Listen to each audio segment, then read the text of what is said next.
warahmatullahi wabarakatuh. Saudara-saudariku, alhamdulillah hari ini kembali kita bisa melanjutkan kajian rutin kita yang membahas tentang pengantar surah-surat dalam Al-Quran beserta tafsirnya walaupun singkat.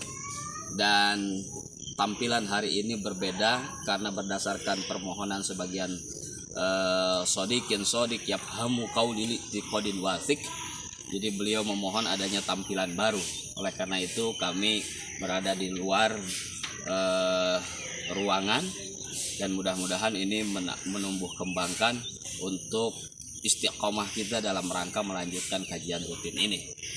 Pada seri ke-7 ini kita sudah masuk surat ke-6 yang akan coba menghantarkan tentang seputar surah Al-An'am. Al-An'am artinya adalah hewan-hewan ternak. Menarik daripada surah Al-An'am bahwa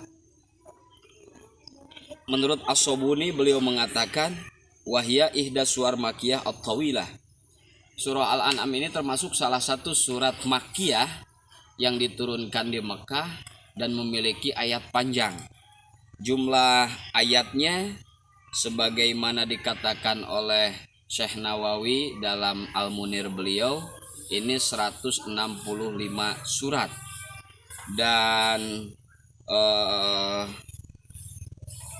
yang disampaikan oleh Allah Subhanahu wa Ta'ala, dan ini juga yang melatar belakangi wajah tasmiyah kenapa dinamai surat Al-An'am, karena dalam surah ini Allah ingin menyampaikan dan mengingatkan kepada kita sekalian terhadap perilaku sebagian saudara-saudara kita kaum musyrikin wabil khusus zaman dahulu kala yang memiliki perilaku menyimpang, diantaranya mereka mengharamkan sesuatu yang sudah dihalalkan oleh Allah Subhanahu wa Ta'ala.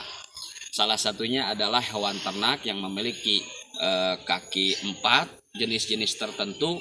Itu Allah nyatakan masih dalam surat ini, wa minal an'ami hamulatan wa farsha. Di antara hewan ternak ada yang sanggup memikul beban berat yang tidak bisa dipikul oleh manusia. Dan hikmah di antara hewan ternak yang Allah ciptakan itu adalah untuk kemanfaatan bagi setiap hamba-hambanya. Tapi ternyata oleh sebagian kaum musyrikin justru yang dihalalkan itu malah mereka haramkan. Inilah yang melatar belakangi kenapa surah ini dinamai surah Al-An'am. Selain itu dalam surat ini pun Allah menyampaikan kepada kita kaum muslimin bahwa walaupun jenis hewan-hewan ada yang dihalalkan oleh Allah Subhanahu wa Ta'ala, dengan catatan tentu harus melalui tahapan proses yang diatur oleh syariah. Di antaranya harus kita sembelih, dan ketika menyembelihnya pun itu harus menyebut nama Allah Subhanahu wa Ta'ala. Wala ta'kulu mimma lam yuzkar ismullahi alaih. Tidak boleh kita memakan makanan yang ketika kita sembelih tidak menyebut nama Allah Subhanahu wa Ta'ala. Hal berikutnya yang menarik seputar surah Al-An'am ini termasuk ihda suwar al-mabdu'ah bilhamdalah, salah satu surat yang diawali dengan kalimat atau ayat Alhamdulillah. Kita maklum sudah kita bahas pada pengantar surah Al-Fatihah lalu, ada 5 surat dalam Al-Quran yang memiliki ayat awal kalimat Alhamdulillah.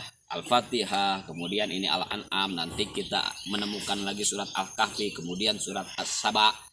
Nah itu sama-sama diawali dengan Alhamdulillah. Alhamdulillah itu artinya mengungkapkan pujian kepada Allah Subhanahu wa Ta'ala. Bedanya alhamdu dengan madhu. Nah ini kita dulu mengingat pelajaran istiqoq dan wadho. Salah satu penunjang mempelajari tafsir diantaranya kita harus menguasai qawaid Arabiyah, diantaranya adalah selain nahwu sorof, balaghah, kemudian juga ada istiqoq, hamdu dan madhu.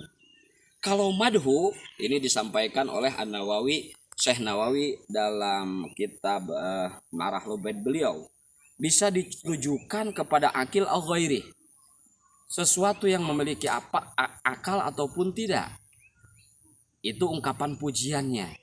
Sasaran pujiannya bisa kepada sesuatu yang berakal ataupun tidak. Contoh ketika kita melihat pakaian baru, cincin baru. Spontan kadang lisan kita mengungkapkan betapa bagusnya barang ini. Ini bisa disebut dengan madhu.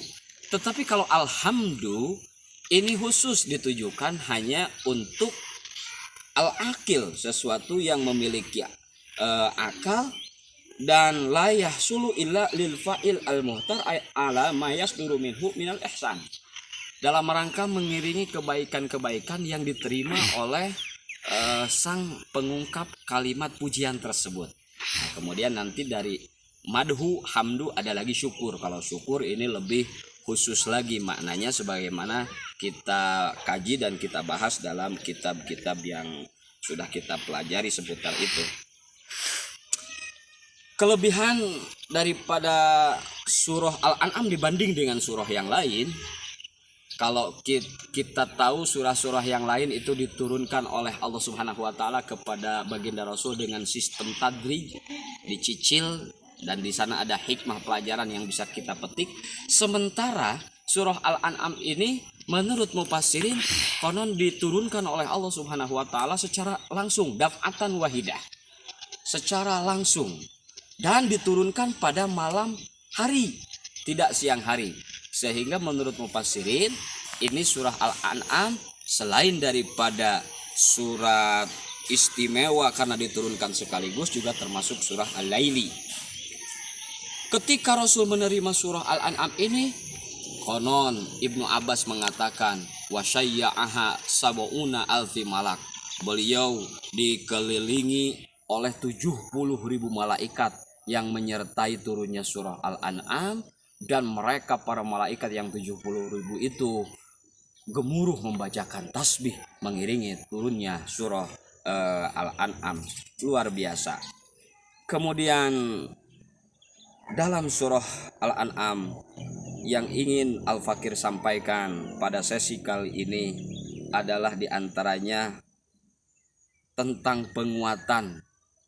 Allah Subhanahu wa taala menyampaikan kepada kita bahwa kitab suci Al-Quran ini benar-benar sebagai kitab suci yang Allah turunkan penuh dengan keberkahan, yang membenarkan kepada kalamullah sebelumnya, apakah itu Taurat, Injil, Zabur. Inilah bedanya Al-Quran dengan kitab-kitab suci yang lain.